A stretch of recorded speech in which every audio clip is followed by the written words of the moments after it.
Izi moto zose uri kubona, aba bamotari bose uri kubona baparitse kugira ngo tuze gukora umuganda.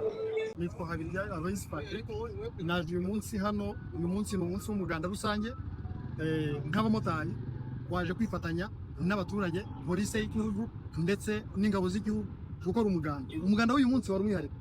Umuganda w'uyu munsi twawukoreye hagati mu bucuruzi, mu magaraje Nyabugogo muri gare hagiye hatandukanye. Ubundi tumenyereye imiganda ibera usanga ari ku muhanda, ari ugutera ibiti, ari ukufira ibyatsi, ariko uyu munsi twatangiye no kugera mu magare, muri za garage aho abantu bakorera, kandi ubona ko byagize umumaro. Yego, ni ubuhe butumwa mwaha abamotari muri rusange? Abamotari bacu turababwira yuko basabwa kujya bitabira umuganda. Wo kwitabira umuganda ni ukubaka igihugu.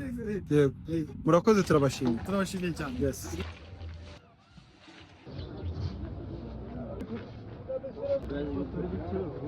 Ni kwa kundi motari wanyu.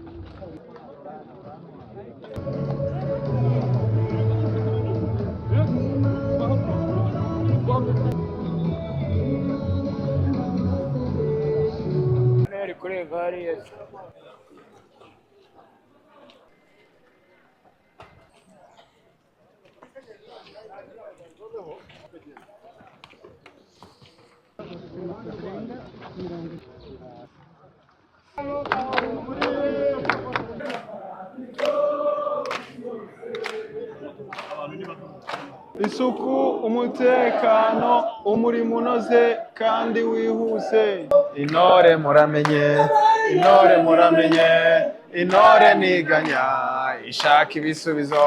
Mwakoze cyane kwitabira abamotari bose. Niba uri motari ukaba wacitswe n'umuganda w'uyu munsi, ubutaha ntuzabure.